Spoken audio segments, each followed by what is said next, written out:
Hey guys, I want to go ahead and talk about this pastry set real quick. This is more specifically if you are, making some kind of cinnamon rolls, a bread, something of that nature.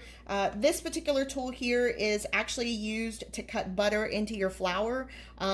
Or a lard into your flour or something like that. So tortillas, this would be really good. Or like I said, a bread or some sort of cinnamon rolls or something like that. So it does have a plastic handle, and the plastic handle is to be used like so. And so you're going to actually cut your butter into the item, the flour or whatever it may be. So it is stainless steel. These are blunt. They're not sharp. So you can actually go ahead and touch them, and they're not going to cut you. This also is made out of plastic. The handle is made out of plastic, so easy to go ahead and grip onto.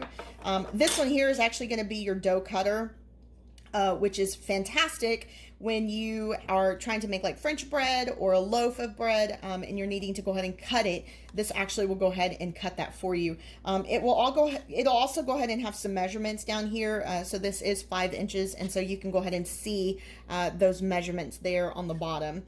This is a plastic handle, so easy for you to be able to go and grip and then cut. Now you can tell that this one has kind of this little plastic edging. The reason being is because when you take this off, this actually has a little bit more of a sharper edge. And if you were reaching in the drawer or whatever, yes, you could cut yourself if you, just moved your hand the right way. So just want to go ahead and show that to you because it does come with a little plastic edge. So that way, you don't cut yourself. So